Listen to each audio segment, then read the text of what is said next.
Veg and non veg சேனலில் இன்றைக்கி நம்ம காலிஃப்ளவர் பாப்கார்ன் எப்படி பண்ணுறதுன்னு பார்க்கலாம். அதுக்கு நான் இன்றைக்கி 1 கப் அளவுக்கு காலிஃப்ளவரை வேக வச்சு எடுத்து வச்சுருக்கேன். ஜஸ்ட் கொதிக்கிற தண்ணியில் 2 நிமிஷம் போட்டு எடுத்திங்கன்னா போதும். இப்போ இது கூட என்னென்ன ஆட் பண்ணலான்னு பார்க்கலாம். ஃபர்ஸ்ட் இது கூட ஜிஞ்சர் கார்லிக் பேஸ்ட் ஒரு 1/2 டீஸ்பூன் ஆட் பண்ணிக்கலாம். தேவையான அளவுக்கு உப்பு, 1/2 டீஸ்பூன் அளவுக்கு பெப்பர் பவுடர் சேர்த்துக்கலாம். இப்போ இது கூட 2 டேபிள் ஸ்பூன் அளவுக்கு கார்ன்ஃப்ளவர் சேர்த்துக்கலாம். 2 டேபிள் ஸ்பூன் அளவுக்கு மைதா.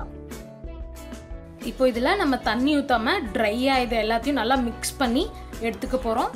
அப்போ தான் நமக்கு நல்லா உள்ள க்ரன்ச்சியாக மொறுமொறுன்னு காலிஃப்ளவர் பாப்கார்ன் கிடைக்கும். ஜிஞ்சர் கார்லிக் பேஸ்ட் பதில் உங்ககிட்ட 2 தனித்தனியாக பொடியாக இருந்தாலும் நீங்கள் ஆட் பண்ணிக்கலாம். அது ஆட் பண்ணிங்கன்னா நல்லா ஈவனாக மிக்ஸ் ஆகும். ஜஸ்ட் இந்த மாதிரி ஒரு 2-3 தடவை குலுக்குனிங்கனாவே போதும், எல்லாமே வந்து நல்லா ஒரு கோட்டிங் கிடச்சிடும். பாருங்கள், இப்போது நம்ம போட்ட எல்லாமே ஜஸ்ட் அப்படியே லைட்டாக மேலே கோட் ஆகிடுச்சு. இப்போ இதை எடுத்து ஒரு பிளேட்டில் வச்சிடலாம். காலிஃப்ளவர் ஃபுல்லாக ஒரு பிளேட்டுக்கு மாற்றியாச்சு. இப்போது இந்த மாவை நம்ம வேஸ்ட் பண்ண போகிறதில்ல, இதுலேயே தான் நம்ம டிப் ரெடி பண்ண போகிறோம். இப்போ இது கூடயே இன்னும் 2 டேபிள் ஸ்பூன் அளவுக்கு மைதாவும் கார்ன்ஃப்ளவரும் ஆட் பண்ணிக்கலாம். 2 டேபிள் ஸ்பூன் அளவுக்கு மைதா, 2 டேபிள் ஸ்பூன் அளவுக்கு கார்ன்ஃப்ளவர். இது கூட 2 டேபிள் ஸ்பூன் அளவுக்கு தயிர் எடுத்திருக்கேன்.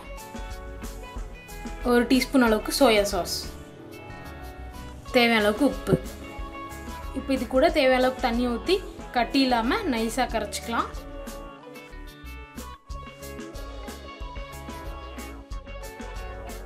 இது கூடவே காரத்துக்காக கொஞ்சமாக மிளகாய்த்தூள், ஆல்ரெடி நம்ம போட்ட பெப்பர்லாம் இதுலேயும் இருக்குது, அதனால் காரம் பார்த்து ஆட் பண்ணிக்கோங்க. உங்கள்கிட்ட சாட் மசாலா இருந்தால் அதுவும் கூட சேர்த்துக்கலாம். பாருங்கள், இந்த மாதிரி கொஞ்சம் திக்காக இருக்கணும், அப்போ தான் காலிஃப்ளவரை உள்ளே டிப் பண்ணும்போது கரெக்டாக இருக்கும். இப்போ நம்ம ரெடி பண்ணி வச்சுருந்தோம் இல்லையா, அந்த காலிஃப்ளவர் எடுத்து இதில் டிப் பண்ணிடலாம்.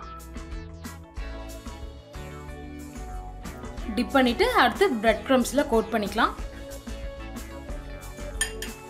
இது நல்லா பிரெட் க்ரம்ஸில் கோட் பண்ணி எடுத்துருங்க.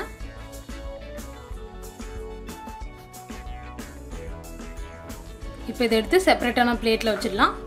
இதே மாதிரி எல்லாத்தையும் இந்த கலவையில் டிப் பண்ணி பிரெட் க்ரம்ஸில் கோட் பண்ணி எடுத்துடலாம். காலிஃப்ளவர் எல்லாத்தையும் பிரெட் க்ரம்ஸில் நல்லா கோட் பண்ணி வச்சாச்சு. இப்போ இதை எண்ணெயில் பொரிச்சு எடுத்துடலாம். எண்ணெய் நல்லா சூடாகிடுச்சு, இப்போ பொரிச்சிடலாம்.